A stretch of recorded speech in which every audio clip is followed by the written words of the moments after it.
Hey guys, so welcome to the next part of my Barbarian Assault guide. Today I'm bringing you the attacker guide, and after this I've only got the healer guide left, and hopefully that should be tomorrow. I hope so. I should have time to do it.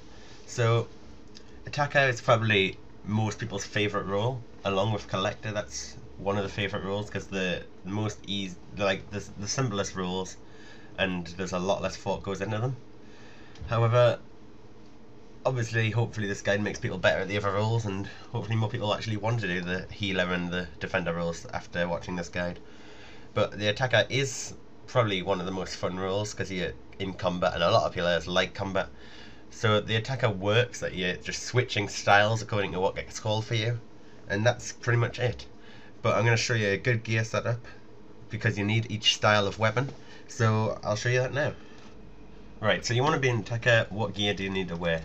Right, so as I said, you needed a style for each, and a weapon for each style, and the rapier will cover all of them apart from controlled.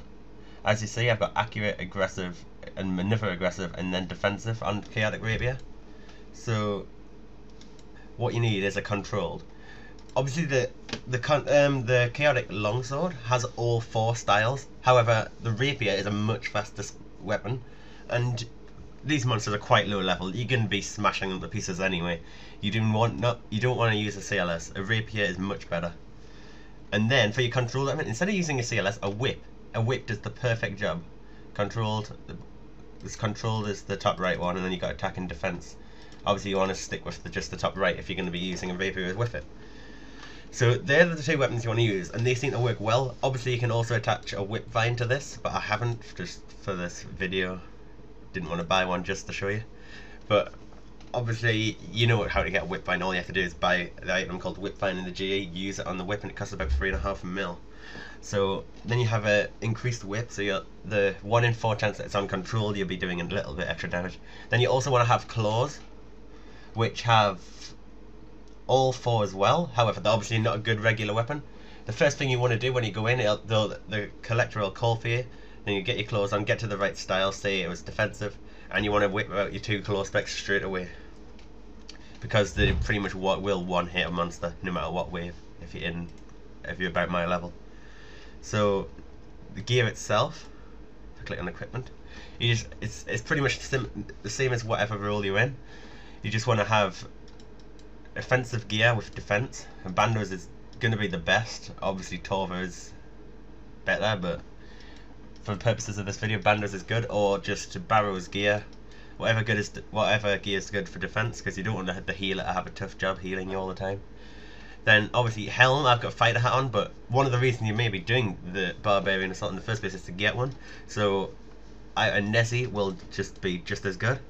You can't use press of references or complete waste. I don't know why I've got it on. So then you just want your Dragon Defender, or the best defender you've got. And Dragon Defender is not hard to get. You should be able to just get a Dragon Defender pretty easily. Everyone should be able to get that. Boots. Obviously these can change to Dragon Boots, which are really cheap nowadays. Everyone should be able to get Dragon Boots, or at least Rune Boots. Then you want the best gloves you can get. So Dragon Gloves, or Barrow's Gloves, which have got a really stupid name there. Culinaramancer Gloves. Culinaramancer. Oh, I don't even know. And then you want Onyx Ring. If you've got that. If you haven't got that, you just want to wear a Berserker Ring or a Warrior's Ring. And they're both pretty good. I'm not sure if Ring of Recoil works, but that could actually be pretty decent. So then that's the standard gear setup. You just want a melee setup.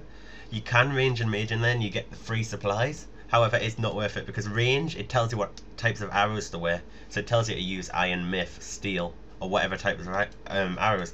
So since you're using low level arrows, you're not going to do too much damage. That is the problem. Mage, you have to use like fire, earth, wind, or water. That's the missing one.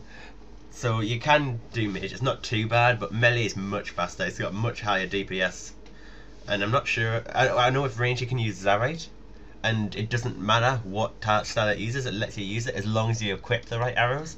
But since Zarite doesn't use arrows, it still does pretty good damage. So it's pretty good if you want to range, but then again Zarite's over 100 mil. Or I'm not sure anymore, probably might be below since everything crashed. So that's the gear you want to wear. You want to get geared up at the bank. And you don't want to wear a cape, obviously, because you're not allowed to wear a cape. And you just want to use your games necklace and tally to Barbarian Outpost to get to Barbarian Assault. So now I'll show you a clip of me playing the attacker role in game. So I'll see you in a second. Right guys, first, right, what I want to see, you want to put your clothes on. As you say, I clicked it there, right? Didn't you? You saw me click that and the clothes didn't go on, and watch what I do next. Watch what I do next. Right, so as I said, you got to spec straight away. Obviously, I thought I'd click my clothes and look, I'm whip specking.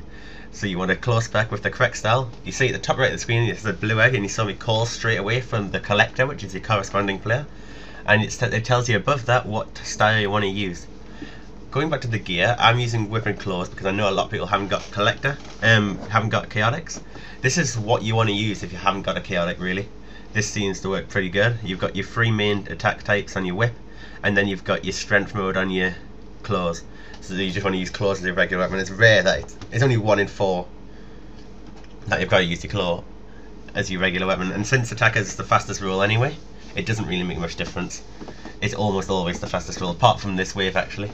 I just chose wave 10 to show you, because it's not the hardest wave. Wave 9 is the hardest wave. But so what you want to do is you want to try and get 1 hole each. As you see, it's the northwest of the cave, the 2 holes where the monsters come out of. You want to try and get a hole each.